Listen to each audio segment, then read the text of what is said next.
Hello, good morning, नमस्कार। सभी का स्वागत है स्पिरिचुअलिटी मैटर्स अध्यात्म के और मेरे चैनल पे। आई होप सब अच्छा कर रहे होंगे, सब अपनी लाइफ को एंजॉय कर रहे होंगे, गीता सत्र का आनंद ले रहे होंगे और इस गीता ज्ञान से बहुत कुछ सीख रहे होंगे। मैं ये उम्मीद कर रही हूँ गीता ज्ञान आपके जीवन में बहुत सारा प्रकाश ला रहा है, आपको सन्मार्ग से जोड़ रहा है, आपके अंदर दैवी तत्व को एक तरह से क्या कर रहा है, बढ़ावा दे रहा है।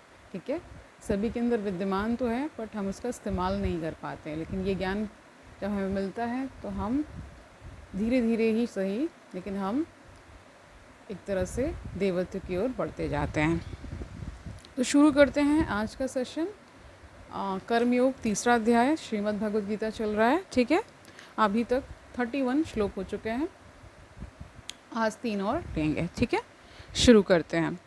ये तु ये तत् अभ्य सूयन्तः अनुतिष्ठन्ति न अनुतिष्ठन्ति मे मतं सर्वज्ञान विमूढ़ान तान विद्धि नष्टान अचेतसः। इसका अर्थ देख लीजिए। किंतु जो ईर्ष्यावश उन उपदेशों की उपेक्षा करते हैं और इनका पालन नहीं करते, उन्हें समस्त ज्ञान से रहित, दिग्भ्रमित तथा सिद्धि के प्रयासों में नष्ट भ्रष्ट समझना चाहिए। ठीक है, इसका तात्पर्य देख लीजिए। यहाँ पर कृष्ण भावना भावित न होने के दोष का स्पष्ट कथन है। जिस प्रकार परम अधिशासी की आज्ञा के उल्लंघन के लिए दंड होता है, उसी प्रकार भगवान के आदेश के प्रति अवज्ञा के लिए भी दंड है। ठीक है, अवज्ञाकारी व्यक्ति चाहे कितना ही बड़ा क्यों ना हो, वह शून्य हृदय होने से आत्मा के प्रति तथा पर ब्रह्म परमात्मा एवं श्री भगवान के प्रति अनभिज्ञ रहता है। अतः ऐसे व्यक्ति से जीवन की सार्थकता की आशा नहीं की जा सकती। ठीक है, अब 33वां श्लोक देखिए। सदृशम चेष्टते स्वस्य प्रकृते ज्ञानवान अपि प्रकृतिम यान्ति भूतानि निग्रह किम करिष्यति। ठीक है, इसका अर्थ देखिए। ज्ञानी पुरुष भी अपनी प्रकृति के अनुसार कार्य करता है, क्योंकि सभी प्राणी तीनों गुणों से प्राप्त अपनी प्रकृति का ही अनुसरण करते हैं। भला दमन से क्या हो सकता है। देखिए, 3 गुण मैंने बताए हैं आपको, सत, रज और तमस। ठीक है, यानी सतोगुणी होते हैं, रजोगुणी होते हैं और तमोगुणी होते हैं। 3 तत्वों से ही मिलकर ये संसार भी बना हुआ है और ये शरीर भी। ठीक है, संसार माने जो भी हमें आज दिख रहा है इस भौतिक जगत में ना। इसका तात्पर्य देख लीजिए। कृष्ण भावना अमृत के दिव्य पद पर स्थित हुए बिना प्रकृति के गुणों के प्रभाव से मुक्त नहीं हुआ जा सकता, जैसे कि स्वयं भगवान ने 7वें अध्याय में कहा है। अतः सांसारिक धरातल पर बड़े से बड़े शिक्षित व्यक्ति के लिए केवल क्या है, सैद्धांतिक ज्ञान से आत्मा को शरीर से पृथक करके माया के बंधन से निकल पाना असंभव है ना। केवल बता रहे, केवल सैद्धांतिक ज्ञान से नहीं होगा। ऐसे अनेक तथाकथित अध्यात्मवादी हैं जो अपने आप को विज्ञान में बढ़ा चढ़ा मानते हैं, किंतु भीतर के भीतर क्या है उनके, वे पूर्णतः प्रकृति के गुणों के अधीन रहते हैं, जिन्हें जीत पाना कठिन है। देखिए, इतना आसान भी नहीं है ना, इंद्रियों का संयम। ठीक है, फिर खुद को इस तरह से मतलब इस भावना में रखना है ना, तो वो थोड़ा सा मुश्किल होता है, बट प्रैक्टिस से तो बहुत चीज़ें आ जाती हैं ना।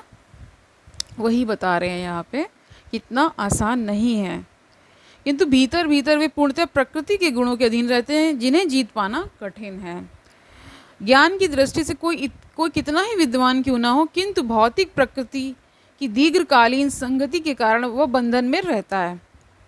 कृष्ण भावना अमृत उसे भौतिक बंधन से छूटने में सहायक होता है, भले ही कोई अपने नियत कर्मों के करने में संलग्न क्यों ना हो या क्यों न रहे ना। अतः पूर्णतया कृष्ण भावना भावित हुए बिना नियत कर्मों का परित्याग नहीं करना चाहिए। किसी को भी सहसा अपने नियत कर्म त्याग कर तथाकथित योगी या कृत्रिम अध्यात्मवादी नहीं बन जाना चाहिए। अच्छा तो यह होगा कि यथास्थिति में रहकर श्रेष्ठ प्रशिक्षण के अंतर्गत कृष्ण भावनामृत प्राप्त करने का प्रयत्न किया जाए। इस प्रकार कृष्ण की माया के बंधन से मुक्त हुआ जा सकता है। अब देखिए 34वां श्लोक देख लीजिए क्या बता रहे हैं।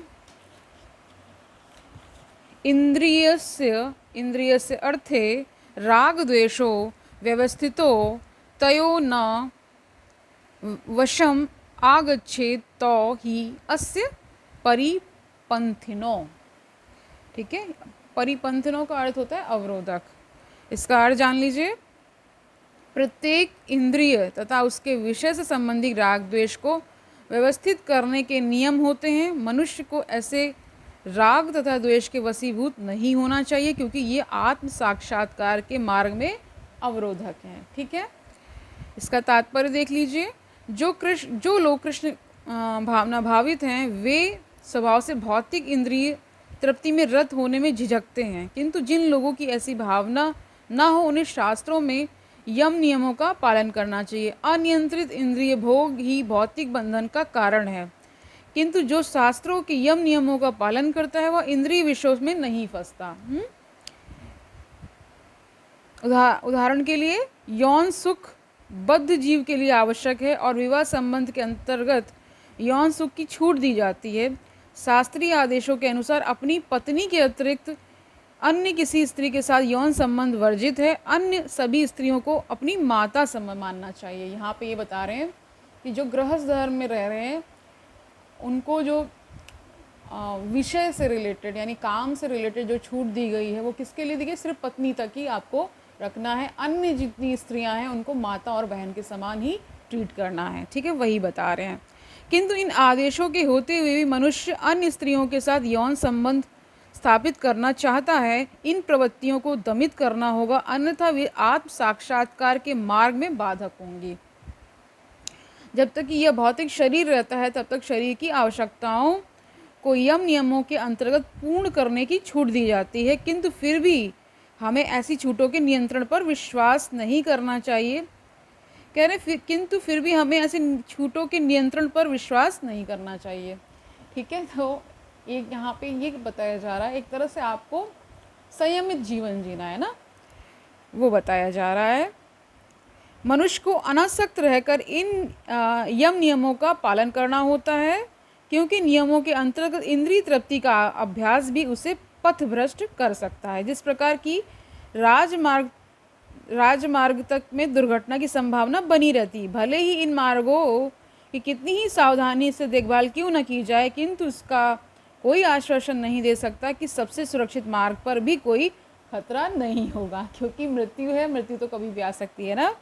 वही बता रहे हैं। भौतिक संगति के कारण अत्यंत दीर्घ काल से इंद्रिय सुख की भावना कार्य करती रही है, अतः नियमित इंद्रिय भोग के बावजूद भी गुमराह होने की हर संभावना बनी रहती है। अतः किस सभी प्रकार से नियमित इंद्रिय भोग के लिए किसी भी आसक्ति से बचना चाहिए। कृष्ण भावना अमृत ऐसा है कि इसके प्रत्येक कह रहे हैं कि कृष्ण भावना अमृत, देखिए दो शब्द बहुत बार आ रहे हैं ना, दूसरे अध्याय में भी आए तो तीसरे अध्याय में भी ये चल रहा है, कृष्ण भावना भावित और कृष्ण भावना अमृत ना। तो इस पे आपको विशेष ध्यान देना है कि सारी जो जितनी भी लीलाएं हैं प्रभु की, जितना भी उन्होंने हमारे लिए किया, हमारे लिए संदेश गीता के रूप में बहुत बड़ा जो ग्रंथ है, जो हमारे लिए एक तरह से क्या है, किसी भी कार्य में आपको कहीं भी कोई दुविधा आ रही है, कहीं कोई शंका हो रही, कोई निर्णय लेना है, तो गीता बहुत सहायक होती है। अगर आपने ठीक से गीता को पढ़ा है, श्रीमद् भगवद गीता का ज्ञान आपके पास है, तो आपकी जो डिसीजन मेकिंग की जो एबिलिटी है वो रियली में इम्प्रूव्ड होगी और औरों की अपेक्षा ना अच्छी होगी, मतलब ये कहा जा रहा है। ठीक है, कह रहे हैं कि लेकिन कृष्ण भावनामृत ऐसा है कि इसके प्रति आसक्ति से या सदैव कृष्ण की प्रेमा भक्ति में कार्य करते रहने से भी सभी प्रकार के इंद्रिय कार्यों से विरक्ति हो जाती है। यानी कि जब आप प्रभु में लीन होना शुरू करेंगे तो अपने आप ये काम भोग विलास ये सब छूटते जाएंगे ना, यही समझा रहे हैं। अतः मनुष्य को चाहिए कि वह किसी भी अवस्था में कृष्ण भावना अमृत से विरक्त होने की चेष्टा ना करें। यानी प्रभु को नहीं छोड़ना है आपको, ठीक है, बाकी सब छूटे तो छूटे, लेकिन भगवान श्री भगवान को नहीं छोड़ना है। समस्त प्रकार की इंद्रिय आसक्ति से विरक्ति का उद्देश्य अंततः कृष्ण भावना अमृत के पद पर आसीन होना है। तो आज के लिए इतना ही रखते हैं, ठीक है, बाकी श्लोक कल देखेंगे। तो आज का ज्ञान क्या है कि प्रभु में ध्यान लगाना है, कृष्ण भावना अमृत की ओर बढ़ते रहना है। ये वही अमृत है जो कृष्ण के पास जाने से मिलेगा, ठीक है। ये मेरा इंटरप्रिटेशन है, ठीक है। और क्या करना है, सन्मार्ग पे चलते रहना है, किसी को कष्ट, ठीक है, कोई कटु शब्द नहीं बोलने हैं, अच्छा व्यवहार रखना है। ये सारी भी टीचिंग समय मिलते हैं, क्योंकि देखिए है तो ये जीवन जीने के लिए ही सारे उद्देश्य दिए ना, कैसे हमें जीना है, कैसे मुक्ति मार्ग में हम आगे जा सकते हैं। तो ठीक है, आज के लिए इतना ही रखते हैं, कल मिलते हैं। तब तक के लिए आनंद से रहिए, खुश रहिए, दूसरों को आनंद दीजिए, आपके पास लौट कर आएगा। हरि ओम तत्सत।